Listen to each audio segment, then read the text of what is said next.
feel good for the simple reason that feeling good is natural to you, not to try to make things happen. And that's what goes squirrely in those of you who come from the action-oriented world into this world of creating through the focus of your thoughts and creating through the feeling of the emotions in your solar plexus. So often you come to this work and you apply the same things that don't work so well for you in your action-oriented world to this. For example, you say things like, okay, I'll do that. I will work to feel good.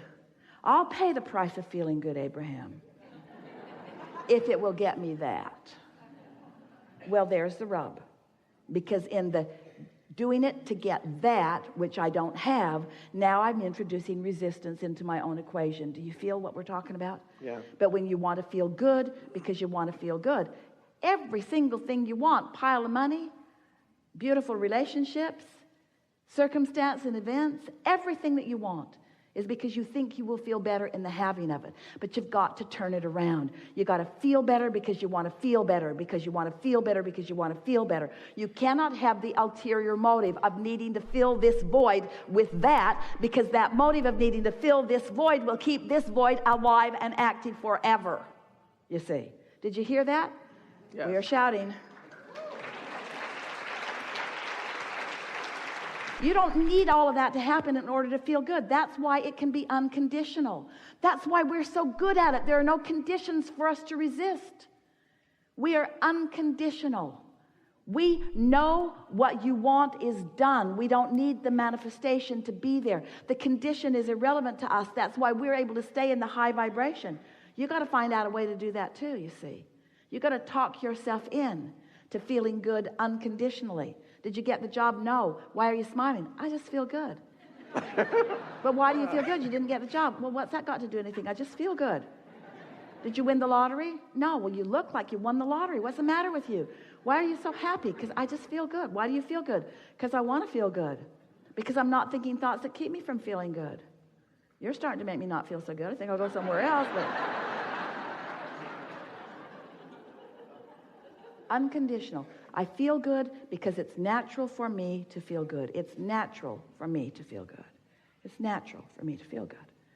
And so, why do you want to feel good? Are you kidding? Are you kidding? Why do you want to feel good? Because it feels good to feel good. Oh, I thought you were feeling good in order to make something happen. Feeling good is making something happen. Feeling good is the manifestation that I'm really looking for. Feeling good is the reason that I'm doing everything that I want, everything. Feeling good is the ultimate manifestation. It's what it's all about. And I can feel good unconditionally.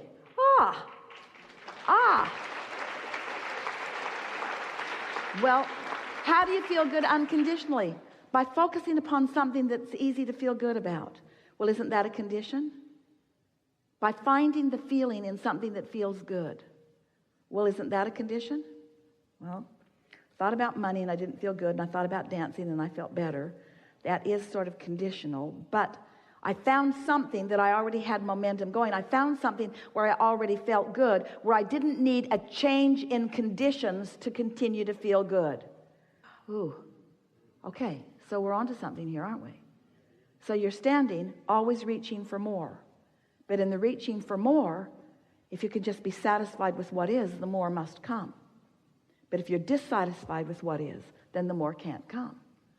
So it's through appreciation of what is, by finding anything and everything that you can find to feel good about right now. And it is our promise to you, it will get better and better and better.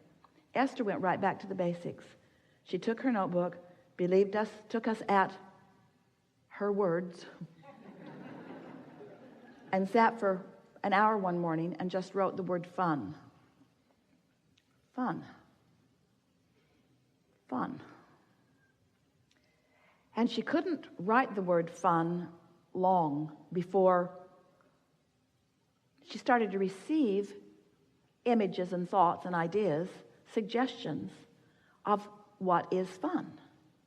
So she's writing fun, and she's thinking about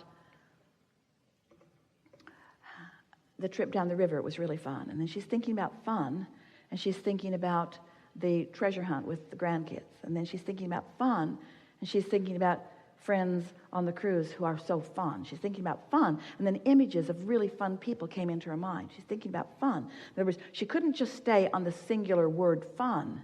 It began filling in with things that are fun. Law of attraction works that way. And so she began just feeling fun. She just began feeling fun. Then she began writing the word lighthearted. Then she began writing the word clarity.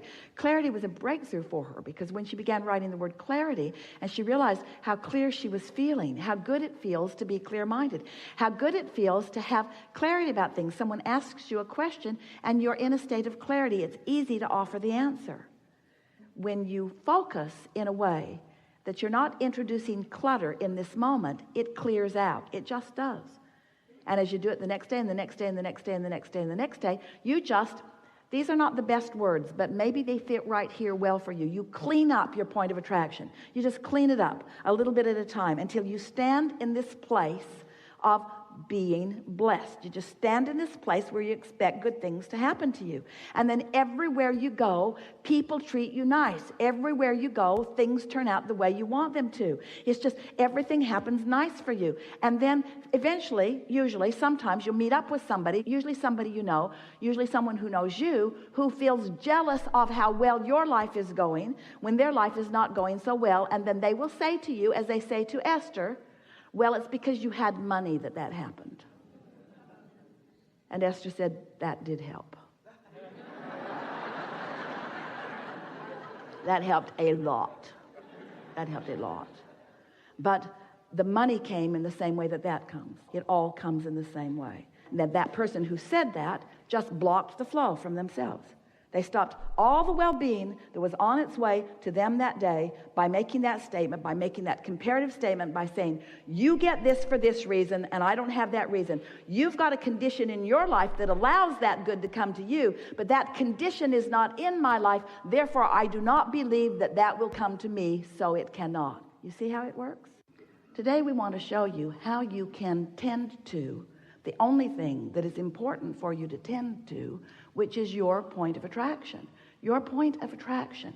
Your point of attraction right here. What am I, you in your physical body, what am I letting in? There is a path from where you are to where you want to be on every subject, because the source within you knows what you want and knows where you are and knows how to lead you to what you want.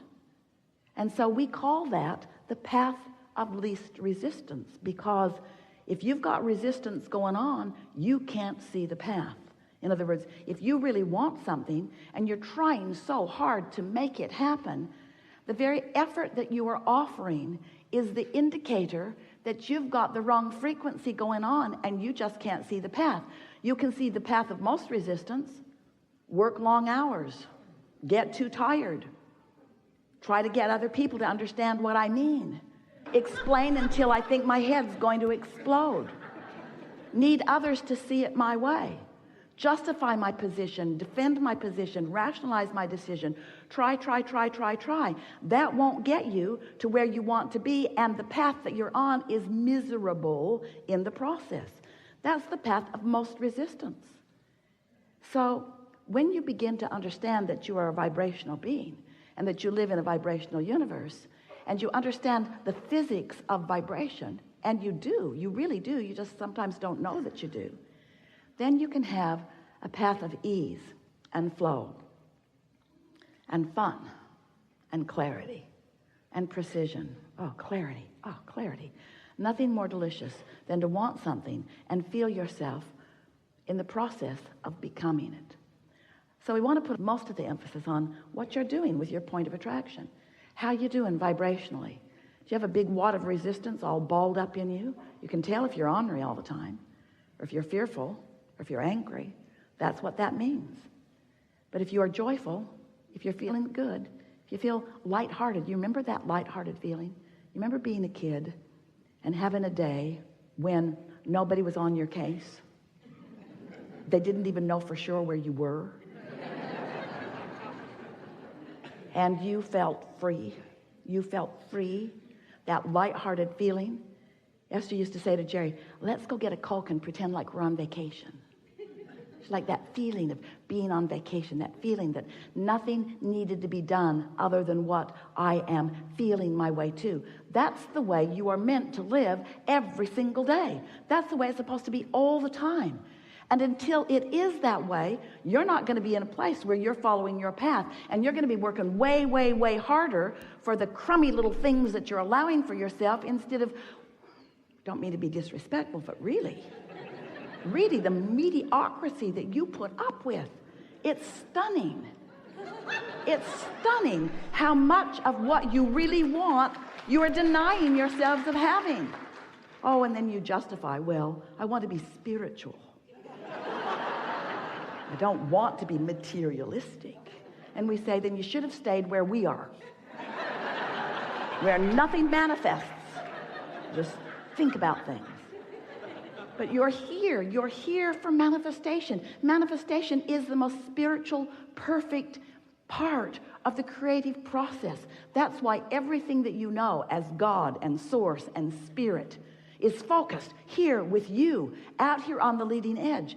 And in fact, that is the only reason that you are ever able to ever feel negative emotion, because all this source is focused with you on this path of culmination and creation and cooperation and delicious expansion.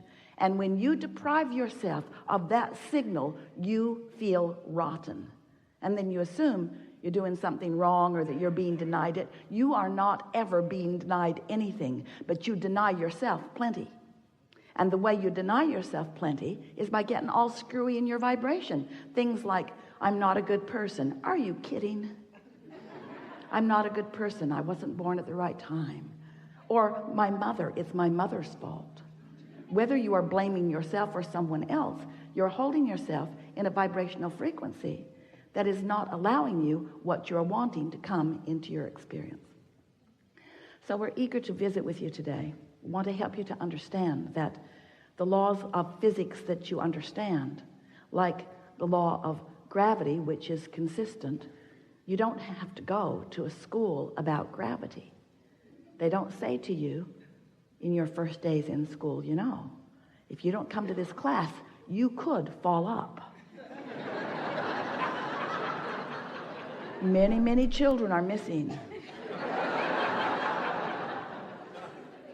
Because the law is consistent. It works the same for everyone. And you learn to utilize the law to your advantage. And the law of attraction is such a law. It is utterly consistent. It never makes an exception, and it never makes a mistake. So you have to figure out how to work within the laws of the universe. When you give your attention to something for as little as 17 seconds, at that 17-second point, there is a momentum that is discernible as another thought like it joins it, and so forth. So the more you focus, the more momentum. But the most important thing to understand about the way momentum works is that when you are sleeping, you have a reprieve of the momentum. In other words, your beliefs are in suspension while you sleep, which means the momentum of them, the law of attraction momentum of them, is slow to non-existent, depending upon how well you are sleeping. So what that means is, when you awaken in the morning, you have the opportunity to reestablish, if you want to, a vibrational starting point that law of attraction will begin to respond to right away. Now, usually when you wake up in the morning, you remember what you were thinking about yesterday, or more important, you re-achieve the emotional feeling place of what you were feeling yesterday. It's like, oh yeah, I remember I'm not happy. Or, oh yeah, I remember I'm lonely. I'm lonely now. Or, oh yeah, I remember I'm confused. But what we want you to realize is that you don't have to be the same lonely today that you were yesterday, because that night's sleep changed the momentum. But when you wake up in the morning and you deliberately, and you do, call those same people, talk about those same things, focus in the same ways, you reactivate your vibration much as it was before, but you do not have to do that. And that is the most important thing. We want you to realize